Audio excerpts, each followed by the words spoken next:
Welcome everybody here to another hybrid Hot Politics Lab. Hugo Mercier, our guest today, is in Paris. I am in Hilversum, and there are some people in Amsterdam, in the University of Amsterdam buildings. And there are some people joining from different places in the world via Zoom. So welcome everybody.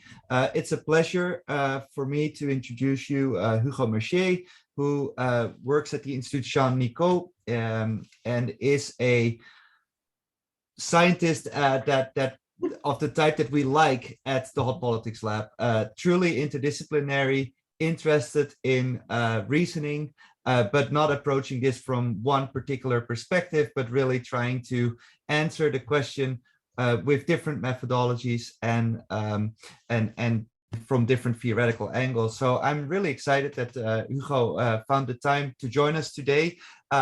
He will talk about what I think is his book, Not Born Yesterday. Hugo will talk for 20 minutes. The people in the room can coordinate with Gijs how they want to ask their questions. The people that join via Zoom can absolutely also ask questions, right? So if you want to do that, type your question in the Q&A box. So not in the chat, but in the Q&A box. And then Gijs will read out your question and Hugo will answer it. So there's explicit a call for the people also joining via Zoom to feel free to ask questions as well. So that said, Hugo, the floor is yours, and I look forward to your talk. Thank you. Thank you very much for the invitation and the introduction, Bert. I will now share my screen. Okay, everything okay? Great. So yes, I will be talking about the topic of my latest book.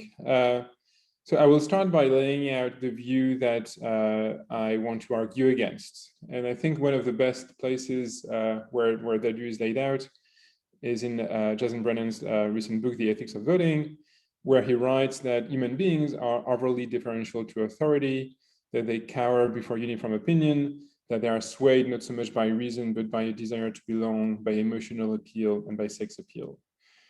And I think that's a fairly common view, both among the public and among academics, that people are easily swayed by political campaigns, by advertising, by fake news, by propaganda, and by all sorts of bad reasons, and that broadly people are gullible.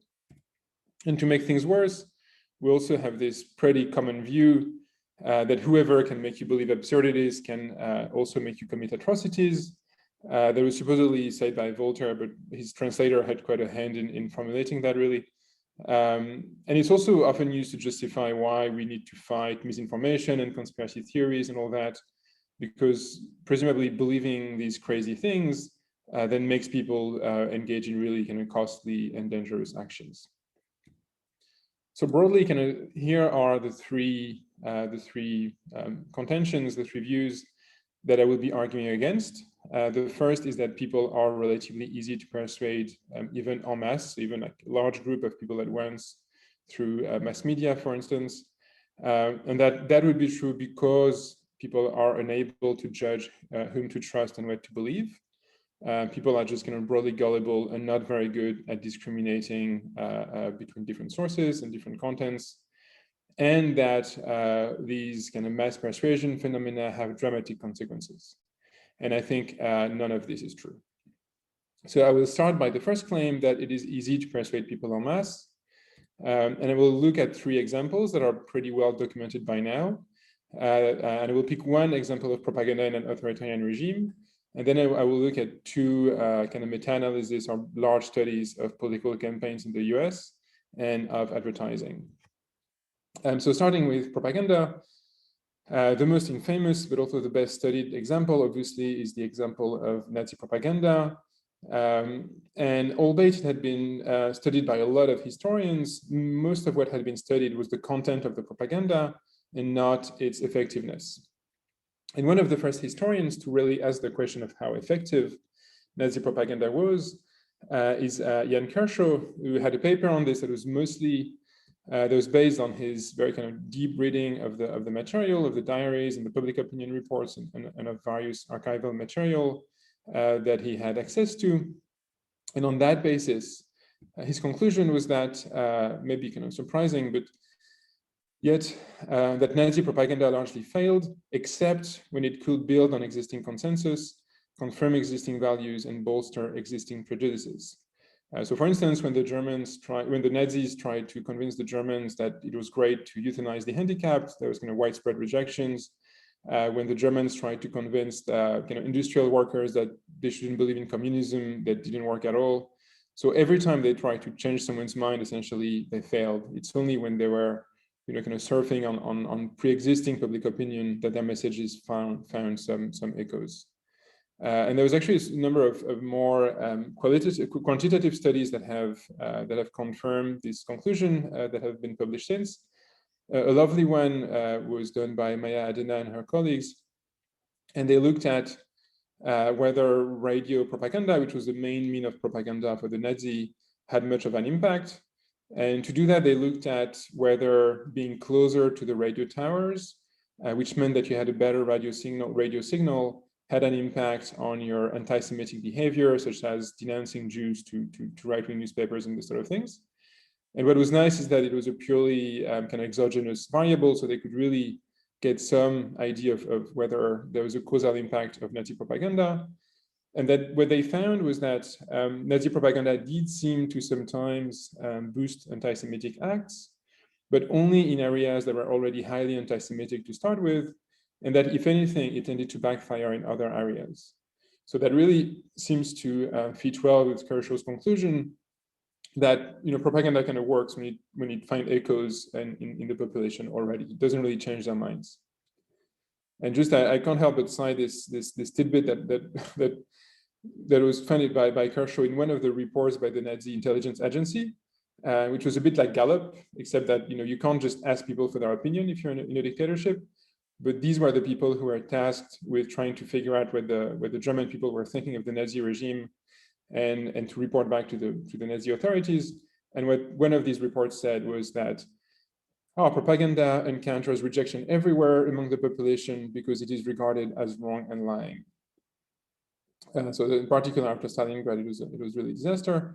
So the next example I'm turning to is that of political campaigns. It's the one that maybe you'll be more familiar with.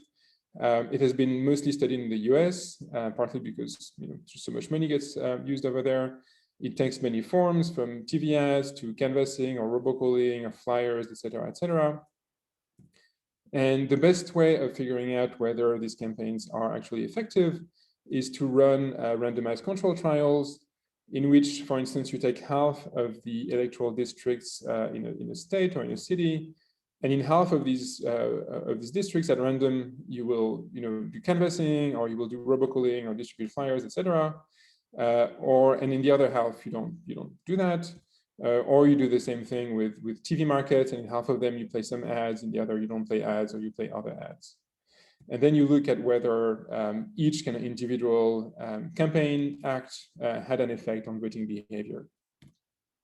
And so the best evidence we have on this comes from a review by Josh Callan and Dave Brookman, published a few years ago, in which they did a meta-analysis of 40 field experiments, and they added their own 9 original field experiments. And their conclusion on that basis was that the best estimate of the effects of campaign contact and advertising on Americans' candidates' choices in general elections. So essentially, whether all of these campaign strategies work as individual acts. I mean, they're always studied not as a whole campaign, but as individual acts, whether they have an effect on people in general elections, so things like presidential elections or congressional elections. The average effect is 0. So just nothing seemed to have much of an impact on average. Broadly, there doesn't seem to be much effect of political campaigns in major elections, at least shortly before election day. There are small effects when the priors are weaker. So for instance, on ballot measures or in primaries, for which people cannot just say, well, I'm going to vote for the candidate on the right or the candidate on the left. So their political campaigns have a bit more leeway. We also know that there are large effects sometimes of politicians' opinions on their followers, but that only seems to work for non-attitudes. So if you're a big fan of Elizabeth Warren and she takes a position about some trade treaty that you've never heard about, you might follow her, but if she takes a position on something that you are knowledgeable and you care about, then you won't, you'll stick to your guns. And that broadly, most of the influence is bottom up, and that public opinion heavily constrains what politicians say, and to some extent what they do as well. The last example I'll take is that of advertising, which is a huge business, like something like $500 billion was spent a couple of years ago on advertising.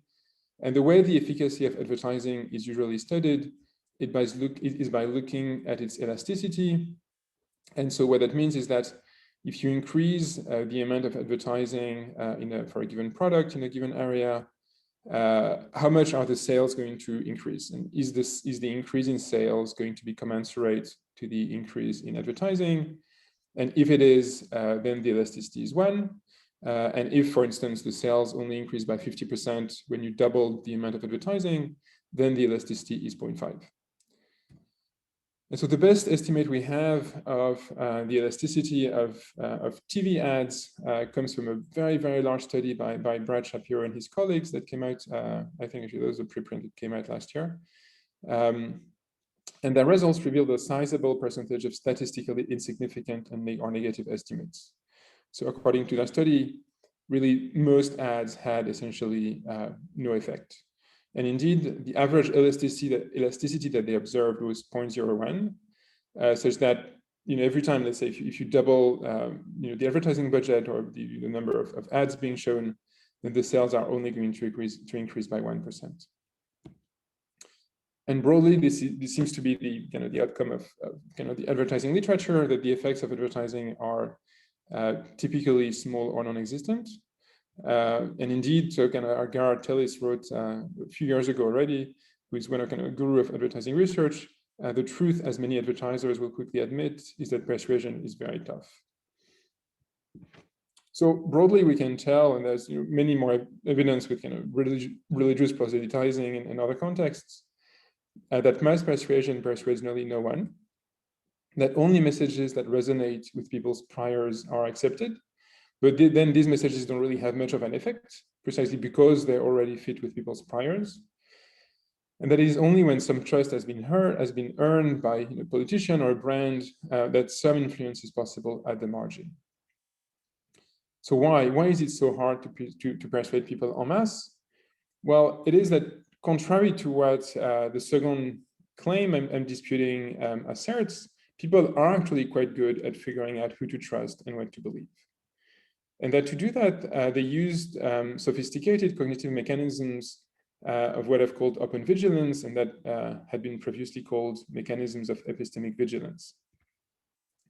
And broadly, the way we believe they function is that when we're told or when we read something, we first check the plausibility of the content given our priors. So for instance, if Joan tells you should buy this phone, the first reaction will be, well, if it's an iPhone and you really don't mistrust anything Apple, then you will think she's wrong. So we just check what we're told against what we already believe to be true. And we tend to reject anything that doesn't fit with our priors. That is our instinctive initial reaction. Fortunately, because sometimes we're wrong and our priors are mistaken and other people are right, fortunately, we are able to overcome this default reaction. And we do this by paying attention to various cues that can, when these cues are right, lead us to accept communicated information. So, is the source well informed? So, for instance, has Joan, used that phone herself? So, does she have personal experience? Is the source competent? Is Joan someone who knows a lot about smartphones in general? Does the source have our best interests at heart? Is Joan, a salesperson in an Apple store or a friend? Are many people agreeing? Like if all of your friends are telling you to buy this phone, it's probably actually a pretty good phone. And are there good arguments? Is Joan able to tell you, well, the battery life is amazing, or the camera is great, or whatever else? And there's quite a lot of evidence showing that adults are well able to process these cues and to be more likely to be swayed by someone who is well informed, competent, et cetera, et cetera. What's more remarkable is that over the past 20 years, developmental psychologists have shown that kids also do that relatively well. And I will summarize all of that research in one slide. So on the left, you have the different cues that people can use to evaluate what people tell them. So whether a speaker is well informed, whether they're competent, whether they have their best interests at heart, whether there's a consensus, whether there are good arguments. And then you have kids of different ages. And I'm just going to put check marks when it has been shown that kids of that age are able to rely on that cue to discriminate between two speakers, for instance, and to trust the more reliable speaker. And as you can see by preschoolers, essentially by the age of about 5, it has been shown that kids can use all of these cues. And the missing check marks are just, it's just, we don't know, and maybe they're able to do it and we haven't been able to show it yet. But certainly some of these cues come online very, very, very early. And so broadly, what the literature suggests is that when these cues are present, so when we know whether the person we are talking to is well informed, when we know whether they are expert in a given domain or not, when we have time to exchange arguments, when we know what their incentives are, then good information spreads. So people are able to change their minds and to accept someone else's opinion when they have good grounds for doing so. By contrast, when these cues are absent, typically what happens is that we just reject whatever information we encounter that does not fit with our priors, which is essentially a form of kind of rational skepticism, because in the absence of good evidence that we should change our minds, we don't. We just assume that we're right by default.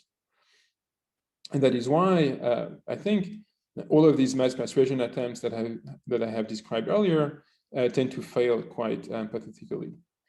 But that is true as a rule. And clearly, sometimes people do accept things that don't seem to really necessarily fit with their prior, even though they don't really have good grounds for doing so.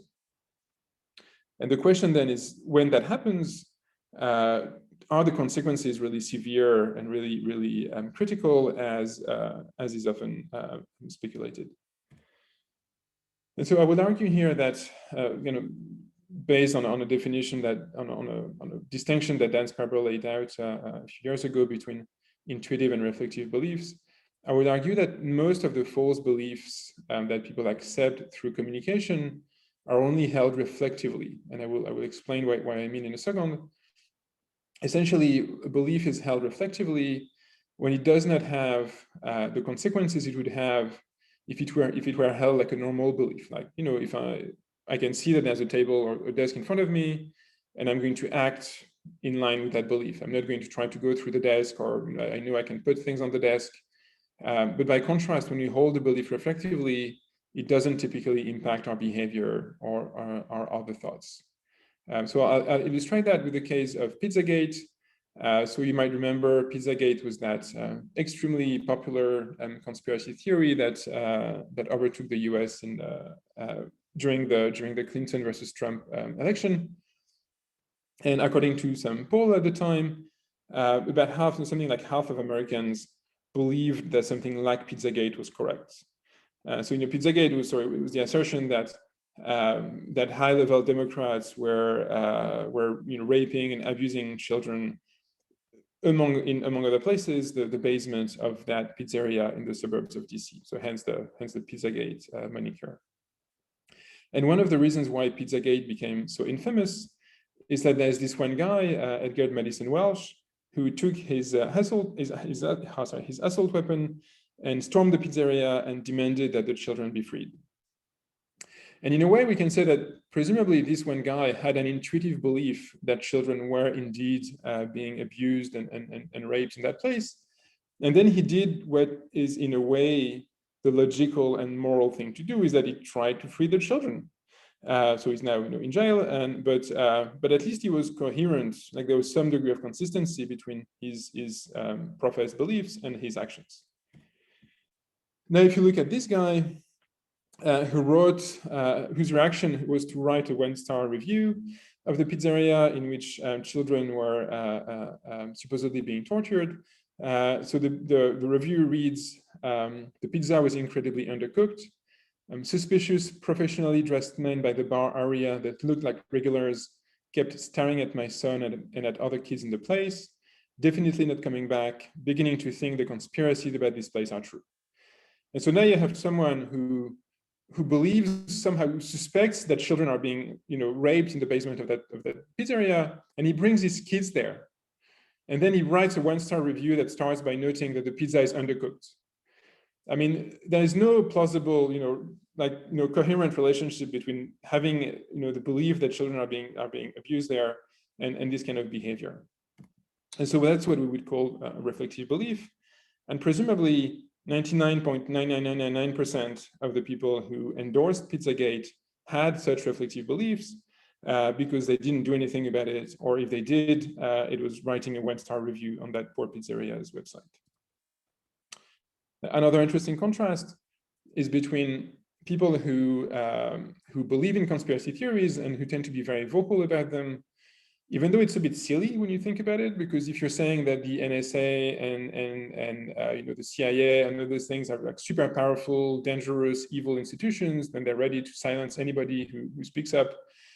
You should just really not say anything because they're going to kill you. And people who believe in actual conspiracies, people who, for instance, have witnessed, bad behavior in their company or in their government, they don't say anything. They're terrified, and it's really hard to get these, would-be whistleblowers to say anything. And that is what people do when they intuitively believe in conspiracies. I'm going to skip that. And so why would we have these false beliefs if they don't really play much of a role? Arguably, one of the reasons that we have them is that they can help us justify behavior. It can be voting behavior, it can be anything. I'm going to not go through that because I'm running a bit late. But one example that is quite topical is the example of vaccination. So this graph you can't see much, but there was a recent very big paper in the Lancet, I think. So these are the rates of vaccine approval, of approval of vaccination in general in many countries. The blue line are people who don't really have a strong opinion about whether vaccines are safe. The red line is people who think that vaccines are safe. And the blue line and the red line is people who strongly disagree that vaccines are safe. So these are really the anti-vax people. And what you can see is that in every country, you have between 1%, 2%, 3% of anti-vax, and a bit more in France. But essentially everywhere, in a very stable manner, you have some people who are opposed to vaccination. And it's easy to believe that resistance to vaccination is driven by mistaken beliefs about vaccination, such that the fact that it is linked to autism or other such nonsense. And instead, what likely happened is that no one really likes vaccination by default because it involves sticking a needle in a healthy baby and injecting something that sounds like a disease, and that in some people this reaction takes a very strong form, and then these people will hop onto anything that helps them justify their negative reaction towards vaccination. And one of the reasons that we suspect that this is what happens is that if you look at the reasons that people invoke to reject vaccination all over the world, they vary very widely. Like essentially every country has its own reason to reject vaccination, even though you find exactly the same pattern throughout history and throughout places of rejection of vaccination. So it really seems to us that these reasons are post hoc instead of really causing the underlying problem. So to conclude, I think we're not gullible, really very far from it. On the contrary, we are endowed with efficient mechanisms of open vigilance. These mechanisms look at a number of cues to help us decide whether to accept or to reject information. When these cues are present, in particular for stuff that we can really care about for our everyday lives, people will change their mind and they will accept good information that is well supported. When these cues are absent, we are kind of rationally skeptical and we tend to reject just about everything that doesn't fit with our priors. And that is why mass persuasion, by and large, fails to persuade, at least. In spite of these mechanisms, undeniably, some false beliefs do spread. Rarely through mass persuasion, but some false beliefs do spread. But arguably, these beliefs tend to be reflective. And so they don't really have such a large impact on our thoughts and behavior. So it is not the case that people who can make you believe in absurdities can make you commit atrocities. And on top of that, we could argue that many of these beliefs actually serve some social function. One of them I've mentioned, which is to justify a pre-existing prejudice, but there are many other social functions that these beliefs might serve. Thank you. Thanks a lot, Hugo, for this great presentation. It's in line with a lot of my priors, but I'm going to follow your lead and be rationally skeptical about everything you just said. And I hope the audience here will join me in this and then ask questions. And also the people that have joined us online today, you're welcome to write your questions into the Q&A box. Quickly looking around the room. Whether there's a question, otherwise I will take my take the lead here. Just a question really for clarification. I was really interested in what you showed about these studies with the children and the cue taking. Can you say a bit more about this, particularly how did these children indicate that they were taking a particular cue? Oh, thank you. So the way these studies are typically done is the child has a choice between one of two options. So for instance, that there's a box in front of them and and they have to figure out what the object in the box is. And then you have one informant who tells them that the object is a car, the other informant who tells them that the object is a doll. And they have to decide, and someone asks them, what do you think is in the box? And they haven't seen Seven, so everything is okay. And so what do you think is in the box? And they answer one or the other. And the properties of the informants are manipulated, such that, for instance, one informant maybe was described as being nice and kind, and the other as being mean. Maybe one of the informant had been systematically right in the past, and the other had been systematically wrong. Maybe one of the informant gives a good argument, and the other gives a bad argument. And so it's mostly a paradigm in which it's not a choice between, we don't look at whether children abandon their own beliefs in favor of testimony. We mostly look at cases in which they don't really have any priors, and we look at which of the two informants they're going to favor. Great, thanks. There's a question here from Diamantis Petropoulos-Petalis. Oh, Hugo, thank you very much for this very interesting presentation. Thank you. I'm particularly intrigued by the fact that fakes, they seem not to spread as much as we all think they might. But you do mention that prior beliefs do play a role. So I wonder, in your opinion, in your view of the literature and existing research, to what extent do you think there is room for self-fulfilling prophecies to manifest themselves, and also show behavioral effects that go beyond the false belief level? So thank you for that. So on the whole, I think that most of the beliefs that spread because they fit with people's priors don't have a direct causal role on their beliefs, precisely because they're already fit with them. So for instance, there was this one study that had looked at the belief that Obama was a Muslim in the 2008 election.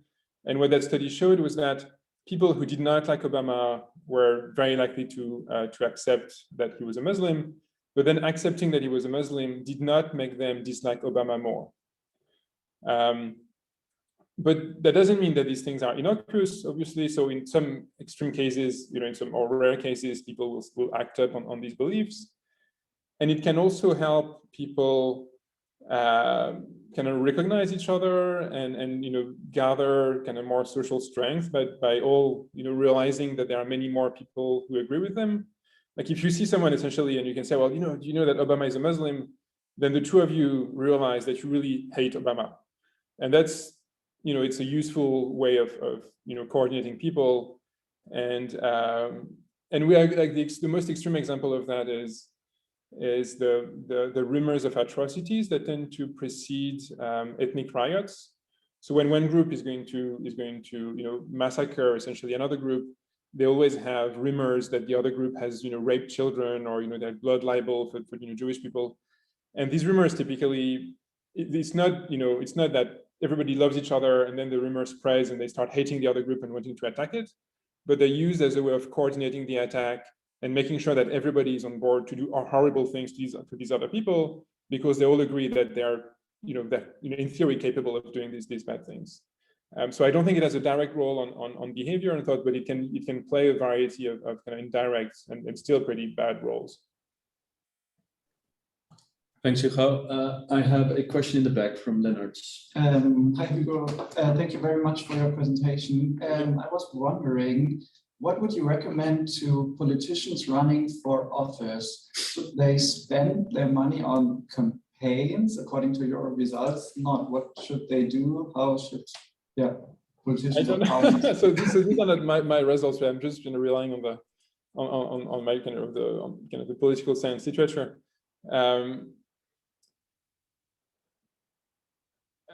So there are some results suggesting that turn out to vote things that get people to vote, not to change who they want to vote for, but to go to vote instead of just not bother voting, tend to be a little bit more effective.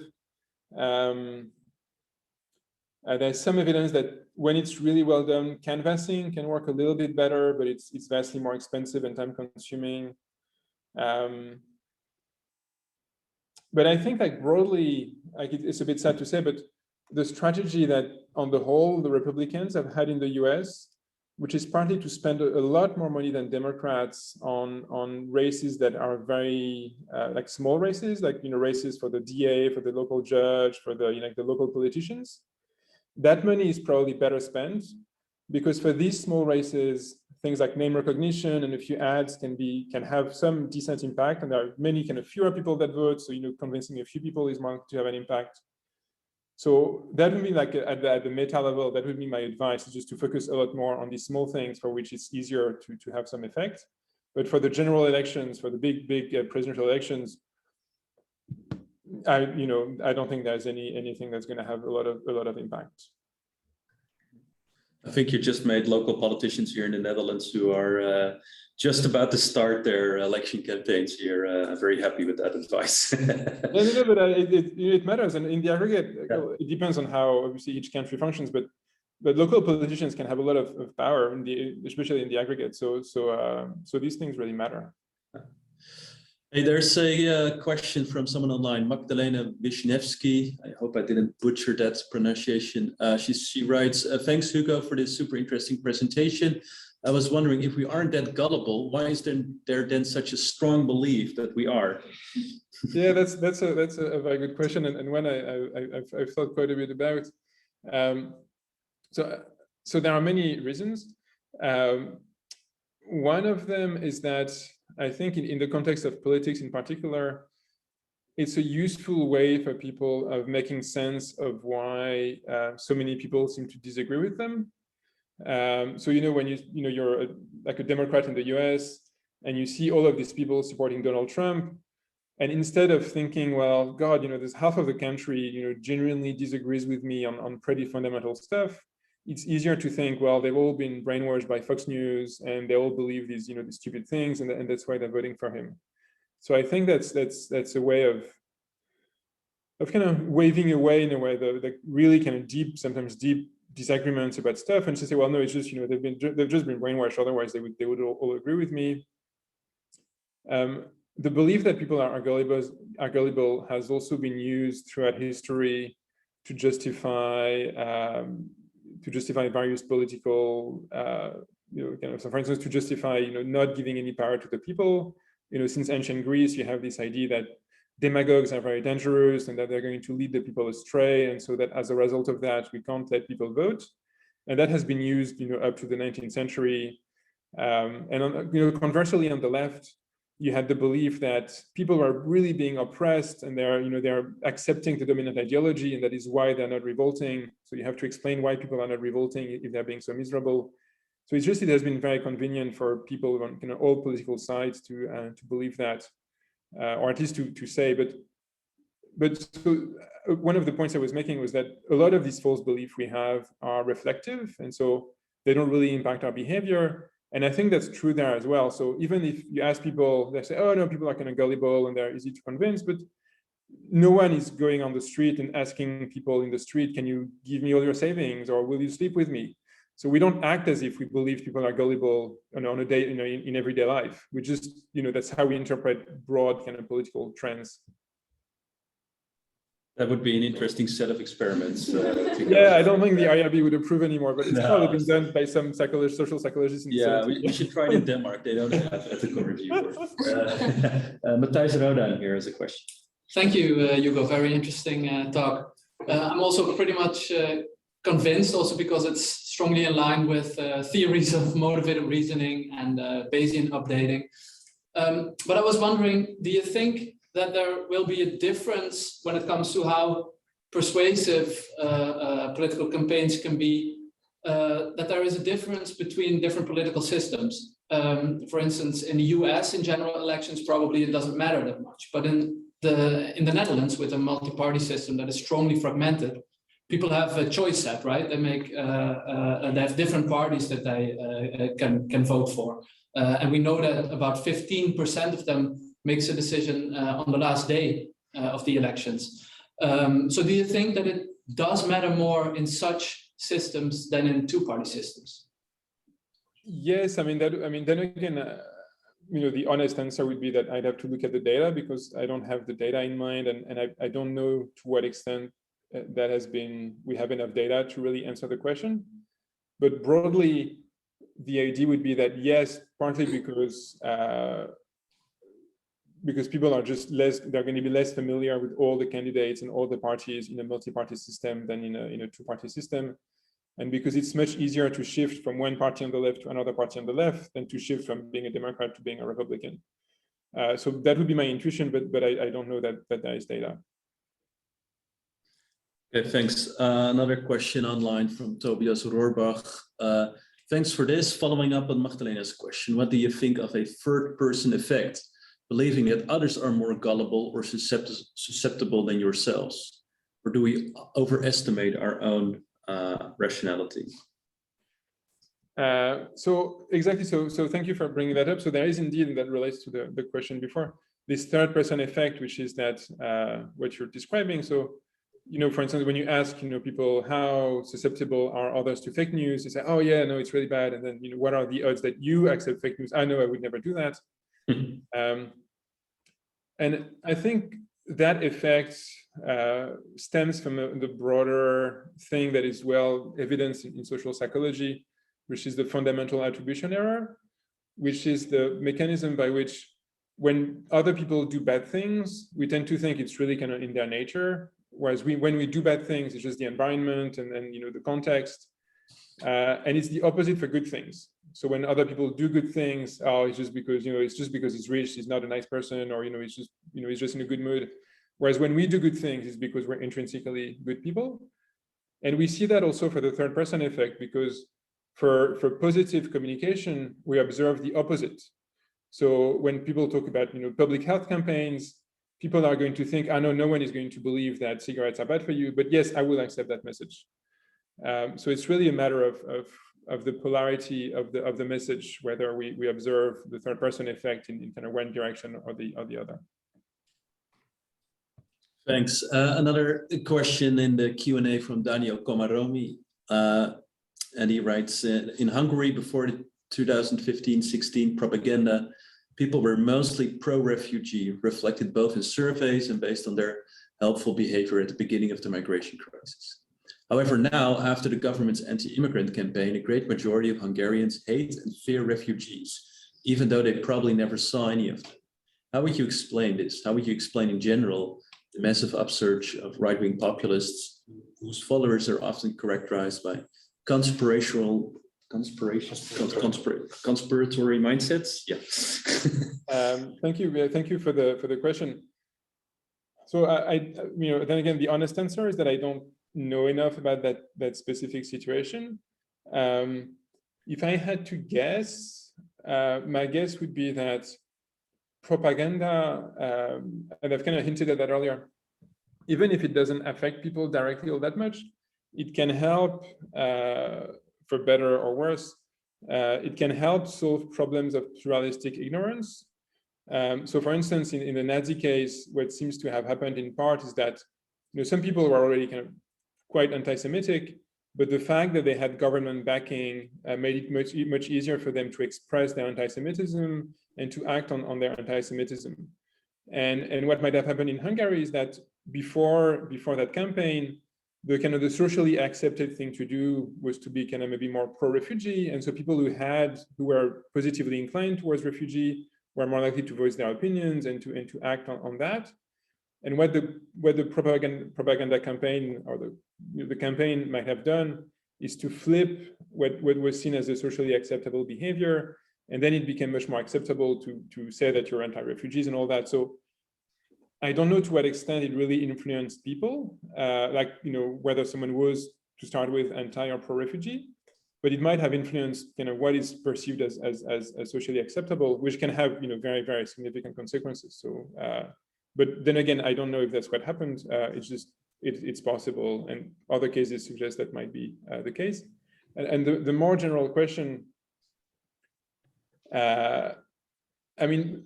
broadly, I think to understand these things, it's much better to look at the underlying economic factors or political factors rather than at specific political campaigns. Or clearly you find these populists, they use the same tricks, and they draw inspiration from each other in the campaigns that they will use, in the campaign tricks that they will use, and the rhetoric that they will use.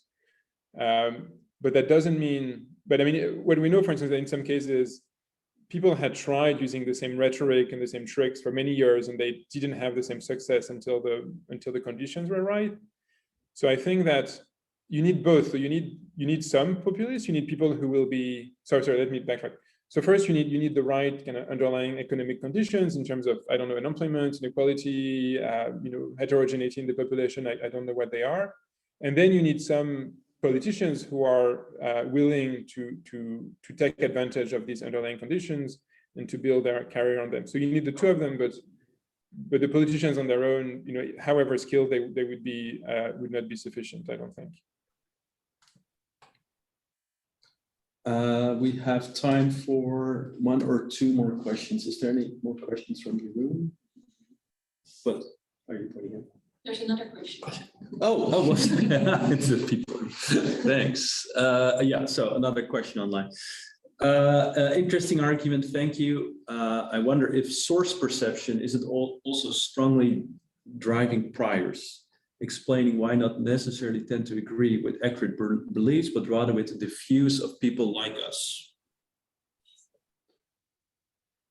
Yes, so it's true that we have priors about the content of different things. We also have priors about who is more likely to be knowledgeable or to be especially priors about who is more likely to be on our side and to have our best interests at heart. And people like us is one such heuristic. So yes, that will play a large role. I guess what we have to keep in mind, though, is that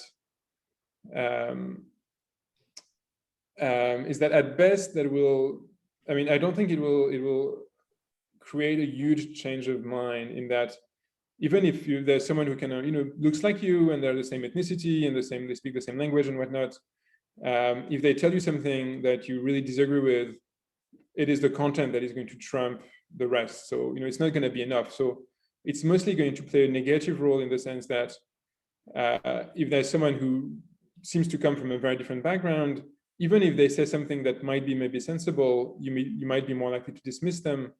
So it's more a matter of missing out on information that might have been gained if we were less critical of people who are different from us, rather than of bad information spreading because we are overly accepting of people who are like us. Okay. Diamantis has another question. Yes. So my question is a little bit about the role of emotions in this process of persuasion. So I wonder, actually, to what extent do you think that this inability to find changes, like the behavioral changes or like attitudinal changes in people's beliefs reflects our inability to measure these constructs in a right way, given the short time horizon or time frame of most of these studies. So what I specifically what I'm thinking about is that it's very often the case that you have very small, tiny effects that occur at the level of emotions, at the physiological level of like physiological arousal, for example. That if you add these small effects cumulatively over time, they could have a larger impact on changing people's attitudes, voting behavior, and so forth. And it's just our inability to look on the entire time frame of this perspective. So I just wonder, what's your take on this? Yes, no, I mean, so most of the studies I mentioned here, they do suffer from that flow that you mentioned, that they look at in the kind of the short term, or they look at one action. For instance, the studies on voting, they look at whether distributing flyers is going to have an impact on voting. So sometimes the voting takes place a long time after, but they look at just one thing, because obviously no politician is going to let someone just run no campaign at all in half of the places and like a full campaign in the other half. So we don't know whether the whole effect of, as you were saying, the cumulative. So it's possible. You can also imagine that the opposite happens, in that however small the effect was to start with, the second time you see the same message, the effect is going to be even smaller, and at some point it might even start getting on your nerves and having the opposite effect. So it's possible, but yeah, so it's possible, but we don't know. I wouldn't be sure that would be the case. Thanks, Hugo. I'm shifting the screen to Bert. Yeah, thanks, Hugo. I'll keep it short so that you can get to your train in time. Yeah, we actually got to pick up the kids. That's yeah, true, exactly. That's important. Hey, so if you've, there's many questions I want to ask, but I'll ask the reflective scientist question.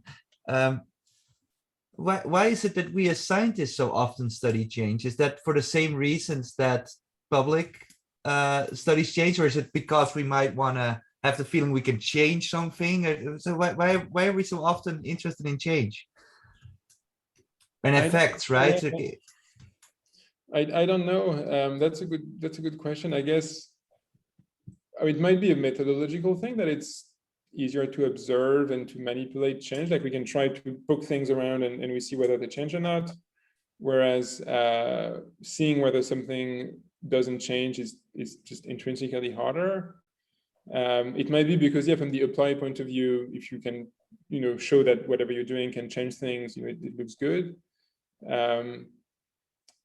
But yeah, I mean, there's this fascination with like, for instance, if you look at political campaigns and how many people think that, fake news elected Trump or, created Brexit. I mean, even at the worst possible case, even if that were true, that would be because, maybe like there's 100,000 people that were swayed, but it was still the fact that half of the people were going to vote for Brexit and half of the people were going to vote for Trump. Mm-hmm. And that remains the big thing that we should be explaining as scientists. And obviously on the whole, political science does a good job at focusing on that, but like, comparatively, there's still a lot of attention paid to these small factors instead of, the larger kind of underlying factors, I guess. I mean, even though obviously people also study that. Yeah, thanks. That is a good. That's maybe a good way to end today. Yeah. And reflect a little bit in the weekend about the questions we pose. Hugo, I want to thank you for this fascinating talk, and also the people in the Zoom for the interactions, and obviously the people in Amsterdam. Take a minute to announce a couple of the speakers and events for the coming. I'm going to go then, if you don't mind. So thank you very much, everybody. Thank you for the questions and for the invitation. That was great. Have a good weekend. Yes, thanks.